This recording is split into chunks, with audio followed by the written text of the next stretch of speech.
마태복음 26장 26절부터 29절 말씀을 제가 봉독하겠습니다.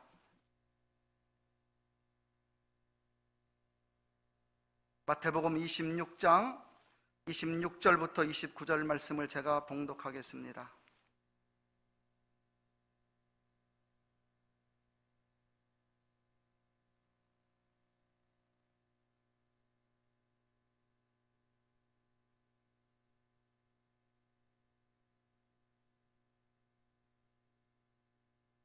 저희가 먹을 때 예수께서 떡을 가지사 축복하시고 떼어 제자들에게 주시며 가라사대 받아 먹으라 이것이 내 몸이니라 하시고 또 잔을 가지사 사리하시고 저희에게 주시며 가라사대 너희가 다 이것을 마시라 이것은 죄사함을 얻게 하려고 많은 사람을 위하여 흘리는 바 나의 피 곧 언약의 피니라.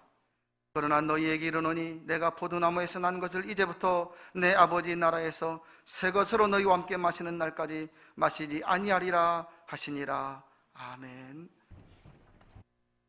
혹시 한 주 동안도 염려 없이 걱정 없이 살아오신 분들 계십니까?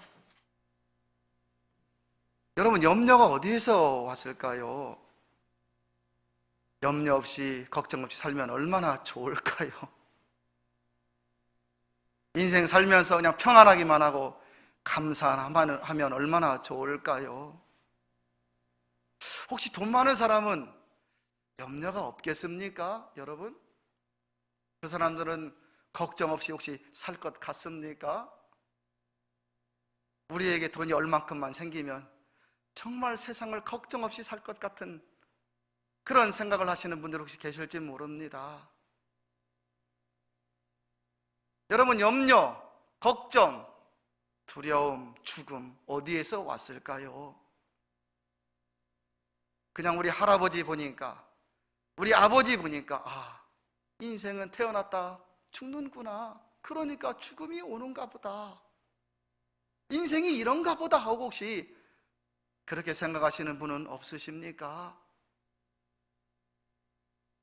원래 하나님은 인간을 창조하실 때 에덴 동산에서 걱정 없이 염려 없이 두려움 없이 근심 없이 죽음 없이 살도록 창조해 주셨습니다. 그런데요, 하나님께 죄를 범함으로 염려와 걱정, 두려움, 근심이 우리의 삶 가운데 들어오게 되었습니다. 결국 사람은 태어나 죽어 영원한 지옥에 가야 할 운명이 되었다라는 말입니다.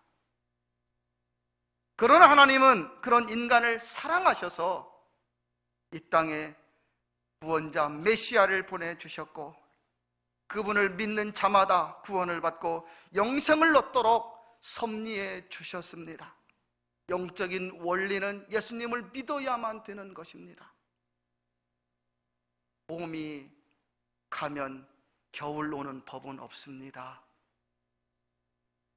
여름 지나고 가을 오지 여름 지나고 겨울 오는 법은 없습니다.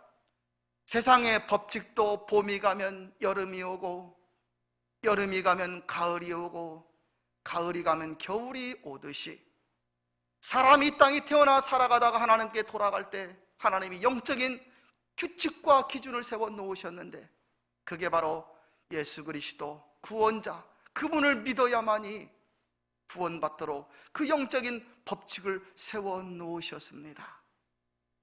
힘들고 어려우셔도 인생이 아무리 살만하다 할지라도 우리는 저 죽음을 향하여 달려가고 있지 않습니까? 여러분 모두는 예수님을 더 잘 믿으려고 노력을 하십시오. 지금 미국에 아주 신기한 일이 벌어지고 있습니다. 코로나 전국이 되고 보니 미국에서 가장 많이 지금 팔리고 있는 책이 성경책입니다. 미국에서 성경책이 지금 엄청나게 많이 팔리고 있다 합니다. 평상시 교회에 가지 못했던 사람들이 성전에 나와 예배드리는 역사가 지금 미국에서 일어나고 있습니다. 여러분, 예수님을 믿음으로 우리가 받은 구원, 이 구원을 확실히 확신하시면서 어떤 상황과 조건이 여러분 앞에 나타난다 할지라도 이 신앙만큼은 변하지 마시고 식어지지 마시고 믿음으로 더욱더 굳건하게 서갈 수 있기를 축복합니다. 예수님은 이 땅에 33년을 사셨습니다.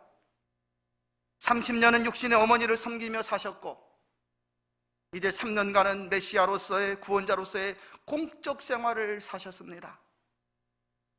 예수님은 공적 생활을 하시면서 하나님에 대하여 가르쳐 주셨고 천국이 무엇인지를 많이 가르쳐 주셨습니다. 오늘 성경에 예수님께서 성찬을 베푸신 내용이 나옵니다. 장로교 장시자 칼빈은 성례를 얼마나 중요시 여겼는지 성례는 은혜 받은 자, 은혜 언약의 표와 인이다라고 이렇게 말을 하였습니다.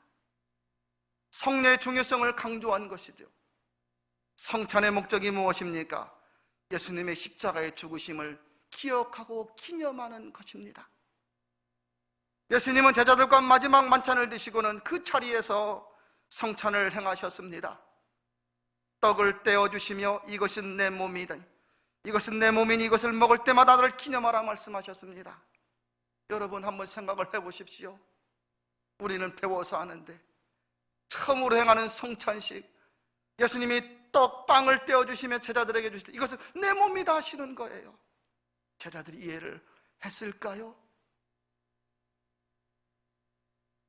이어서 예수님은 잔을 들어 포도주를 부으신 후 제자들에게 주시며 이르시기를 이것은 내 피니 이것을 마실 때마다 내 피를 기억하라 말씀하셨습니다.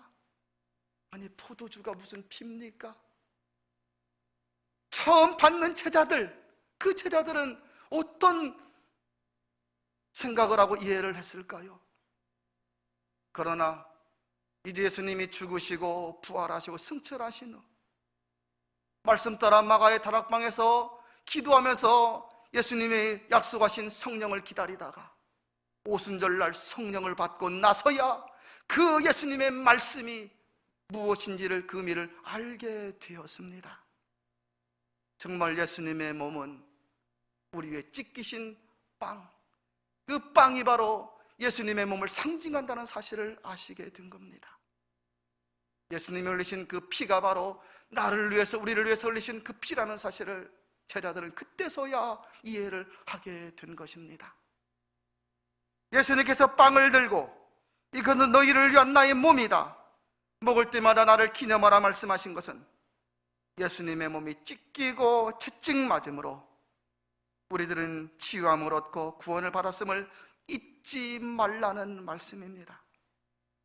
예수님께서 잔을 들고 이것은 내 피니 이것을 마실 때마다 내 피를 기억하라 말씀하신 것은 예수님의 피가 바로 우리 죄를 사하고 죽음을 물리치며 그 생명의 피로 우리가 구원받았음을 잊지 말라는 말입니다.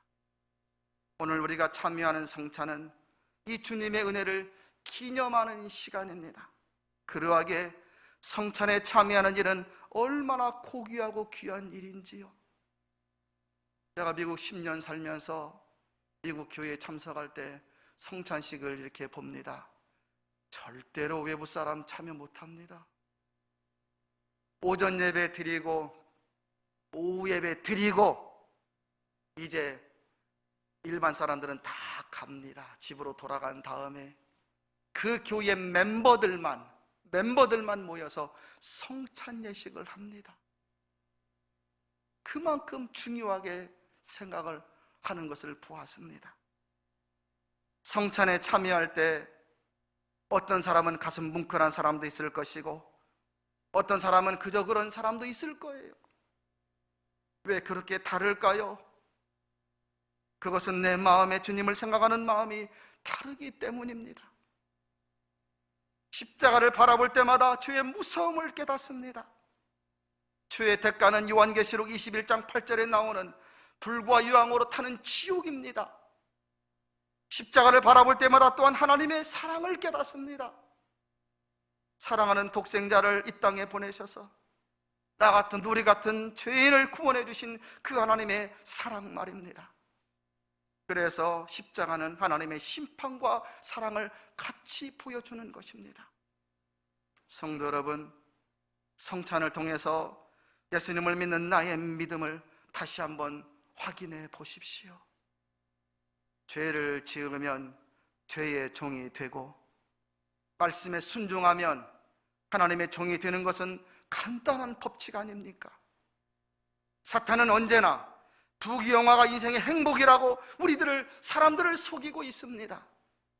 그러나 인생의 진정한 행복은 예수님을 알고 예수님을 잘 믿고 살아가는 것이 인생의 행복임을 깨닫습니다.